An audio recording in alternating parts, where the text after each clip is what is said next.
Salam jas merah, berjumpa kembali dengan saya Pak Leo Sihotang dalam pembelajaran sejarah Indonesia di channel YouTube Memang Guru Sejarah. Hari ini Bapak akan melanjutkan materi kita, yaitu demokrasi terpimpin.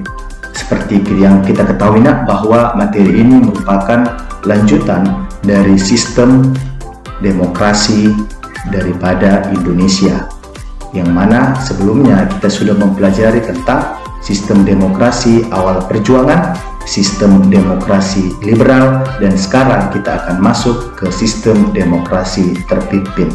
Adapun sistem demokrasi terpimpin ini berlangsung dari periode tahun 1959 sampai periode 1965. Oke. Di gambar sebelah ada sebuah surat yang mana ini disebut dengan dekret presiden. Oke, nah sekarang kita lihat ya bagaimana pelaksanaan masa demokrasi terpimpin ya yang berlangsung dari tahun 1959 sampai tahun 1965. Kita akan bahas satu persatu. Oke, penyebab yang pertama adalah karena kegagalan konstituante dalam membuat undang-undang dasar yang baru, ya, sehingga membuat lembaga ini akhirnya dibubarkan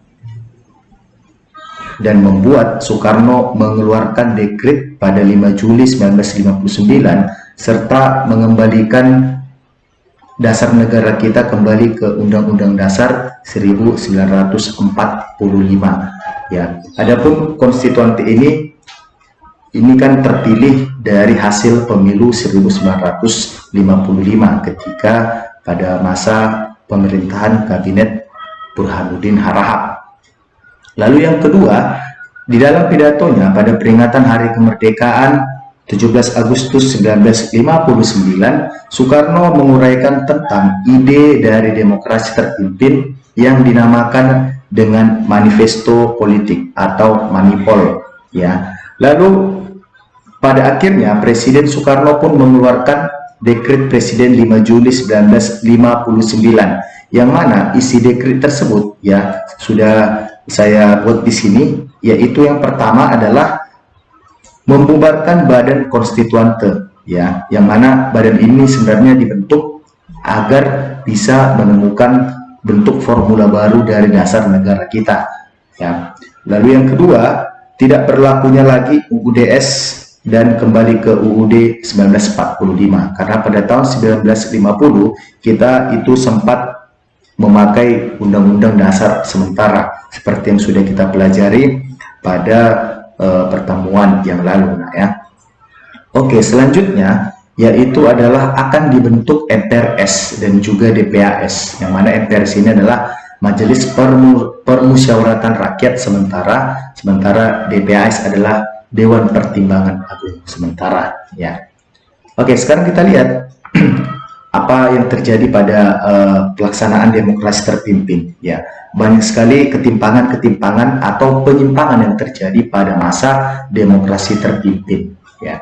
Oke, yang pertama adalah ideologi ditambahkan kata USDEP yang merupakan akronim dari UUD 1945, ya, sosialisme ala Indonesia, demokrasi terpimpin, ekonomi terpimpin, dan kepribadian Indonesia.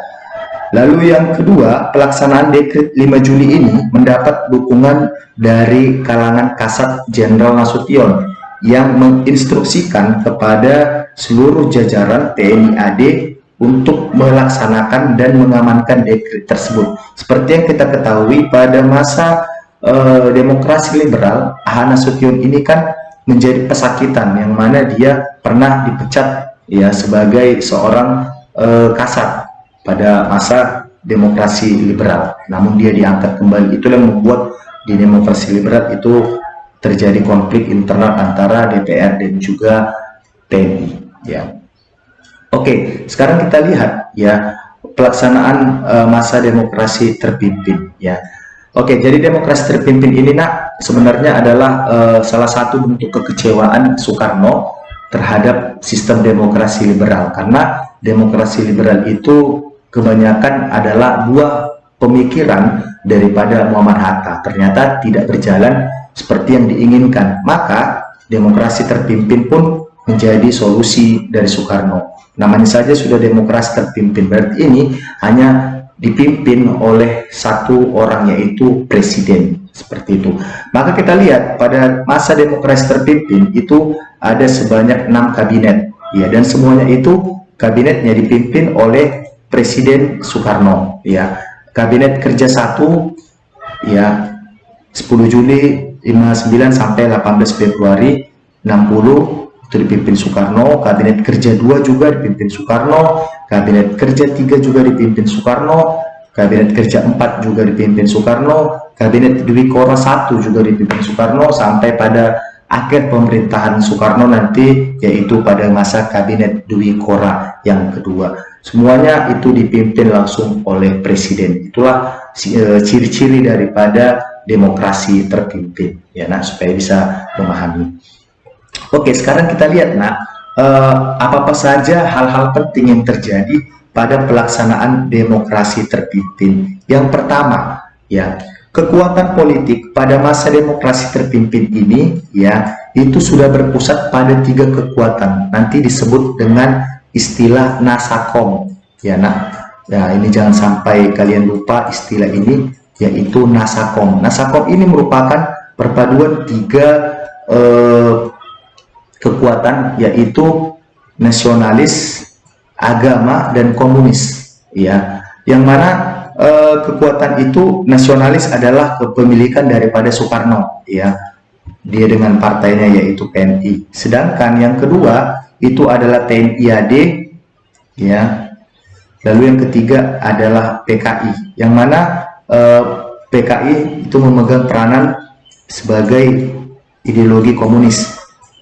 Mengapa bisa seperti itu? Karena ketika itu, ya, Soekarno memang sudah ke kiri-kirian, dia itu banyak terinspirasi dan banyak belajar dari tokoh-tokoh kiri ataupun dari tokoh-tokoh PKI, sehingga ini dimanfaatkan dengan baik oleh PKI, sehingga ketika demokrasi terpimpin, ya, itu Presiden Soekarno membuat konsep Nasakom, dan ini sangat menguntungkan posisi PKI ketika itu, ya, itu dia. Lalu yang kedua, hal penting yang terjadi pada demokrasi terpimpin itu adalah terjadinya inflasi yang tinggi, ya. Kenapa inflasi terjadi? Karena banyak sekali uang yang keluar, karena pada masa demokrasi terpimpin itu Presiden Soekarno melakukan berbagai proyek-proyek dan juga melakukan sebuah terobosan yang luar biasa, yaitu dia melakukan yang namanya proyek mercusuar, ya, yaitu maksudnya proyek-proyek besar, ya. Mercusuar itu kan besar atau tinggi, ya, yaitu dia menyelenggarakan Games of the New Emerging Force, yaitu GANEVO, ya. Lalu juga Conference of the New Emerging, ya, Force, yaitu CONEVO. Perlu anak-anak kami ketahui bahwa GANEVO ini yang merupakan sebuah pertandingan olahraga untuk menandingi Olimpiade. Bayangkan Indonesia menjadi salah satu pelopor untuk menandingi Olimpiade, karena ketika itu Presiden Soekarno sakit hati dengan PBB, sehingga dia mengajak yang lain untuk membuat pesta olahraga tandingan, yang mana itu merupakan tandingan daripada Olimpiade, ya. Lalu yang ketiga yaitu pembebasan Irian Barat, yang merupakan suatu tuntutan nasional yang didukung oleh semua partai politik dan juga golongan.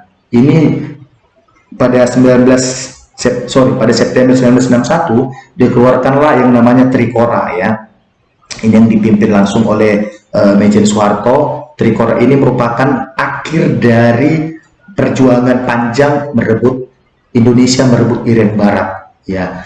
Dan akhirnya pada 1 Mei 1963 Irian Barat akhirnya resmi jatuh ke pangkuan Ibu Pertiwi. Yang selanjutnya adalah pada masa demokrasi terpimpin, Presiden Soekarno itu membentuk poros Jakarta, Phnom Penh, Hanoi, Peking, ya, dan Pyongyang, yang mana ini merupakan poros dari negara-negara yang anti imperialisme dan kolonialisme. Tapi coba kita lihat, nah, poros-poros tersebut ya kan merupakan poros-poros yang mana negara-negara atau daerah tersebut merupakan ibu kota dari negara-negara yang berpaham komunis, yaitu Phnom Penh, ya, lalu Hanoi, Vietnam, lalu Peking di Cina, lalu Pyongyang itu Korea Utara. Semua itu adalah berpahamkan komunis. Ya, berarti sudah jelas ya bahwa Presiden Soekarno itu sudah sudah terkena atau dia sudah banyak berteman dengan orang-orang komunis. Lalu yang kedua, pembentukan MPRS yang anggota-anggotanya ditunjuk dan diangkat langsung oleh presiden. Ya, ini kan bisa dikatakan sebuah penyimpangan. Lalu yang ketiga, pembentukan DPA yang dipimpin langsung oleh presiden. Maksudnya ini adalah DPA ini seperti Dewan Penasihat Presiden, tapi dipilih langsung oleh presiden. Lalu yang keempat, ini pelanggaran yang sangat telak sekali dilakukan oleh Soekarno pada demokrasi terpimpin, yaitu dia membubarkan DPR hasil pemilu 1955 dan membentuk DPR GR, yang mana DPR hasil pemilu 1955 ini kan sebenarnya adalah pemilu yang sah, ya, karena dipilih langsung oleh rakyat, tetapi dia membubarkan karena dia Soekarno mengatakan bahwa sudah berganti sistem demokrasi, tidak lagi liberal, sekarang sudah terpimpin, maka dia bentuk DPR GR, yaitu Dewan Perwakilan Rakyat Gotong Royong atas pilihan dia sendiri.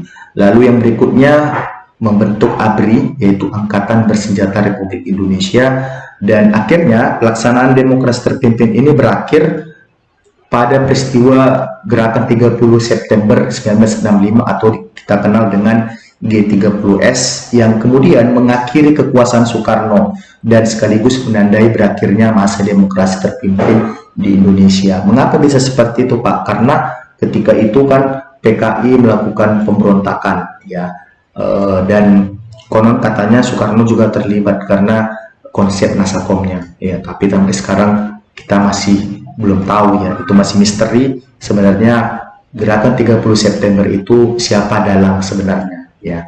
Oke, sekarang kita lihat, apa perbedaan dari pelaksanaan demokrasi liberal dengan demokrasi terpimpin. Sekarang kita lihat dulu dari keterkaitannya dengan masalah kedaulatan rakyat. Oke, kalau demokrasi liberal, saya ambil pennya dulu ya sebentar. Oke, kalau demokrasi liberal itu kedaulatan rakyat dilaksanakan sepenuhnya oleh DPR, ya, yaitu parlemen atau legislatif, sama ya, kalau terpilih itu masuk ke parlemen. Sedangkan yang kedua, DPR membentuk dan membubarkan pemerintah dan kabinet, ya, atau eksekutif. Jadi mereka mampu untuk menghentikan atau memberhentikan pemerintahan, ya, dan juga kabinet. Jadi kalau ada mosi tidak percaya boleh untuk digugat atau diturunkan. Sedangkan kalau di demokrasi terpimpin itu secara normatif, ya, konstitusional itu ditetapkan oleh kedaulatan rakyat, ya, berada dan dilaksanakan sepenuhnya oleh MPR. Lalu yang kedua, dalam pelaksanaannya kedaulatan rakyat itu sepenuhnya berada di tangan presiden, maka ini bisa membuat presiden menjadi congkak. Maka pelanggaran atau penyimpangan yang paling telah dilakukan oleh Presiden Soekarno tadi, MPRS dia bentuk sendiri, DPR hasil pemilu 1955 dia bubarkan sendiri, lalu bentuk DPR sendiri. Bahkan pada masa demokrasi terpimpin, Presiden Soekarno pernah mengeluarkan isyarat bahwa dia merupakan presiden seumur hidup. Ini merupakan satu penyimpangan atau pelanggaran besar yang dilakukan pada demokrasi terpimpin. Oke, lalu yang berikutnya, ya, ini dia keterkaitannya dengan masalah pembagian kekuasaan.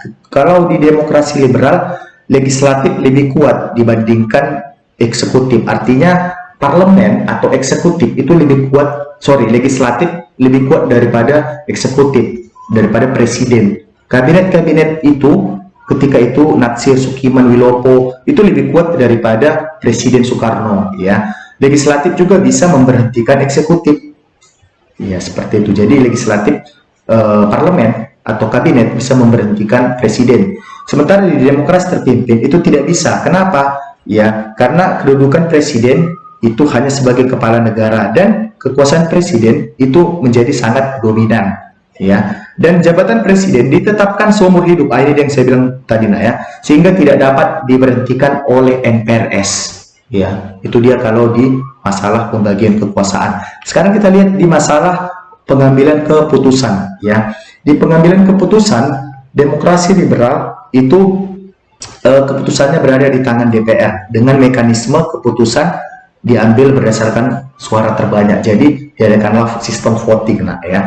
Sedangkan kalau di demokrasi terpimpin, pengambilan keputusan itu dilaksanakan oleh MPRS dan DPR GR serta berdasarkan suara bulat.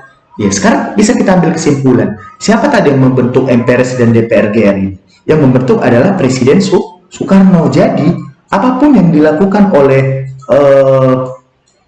MPRS dan juga DPR GR, pasti semuanya adalah kebijakan yang pro kepada Soekarno, karena itu merupakan bentukan dari dia. Berarti bisa kita ambil kesimpulan, ya, demokrasi terpimpin ini sangatlah pincang, ya, sangat-sangat tidak bisa menjadi demokrasi yang baik di Indonesia. Maka jatuhlah atau lengserlah Presiden Soekarno pasca peristiwa G30S, lalu lanjutlah Presiden Soeharto dan berakhirlah demokrasi terpimpin dan masuklah ke demokrasi Pancasila.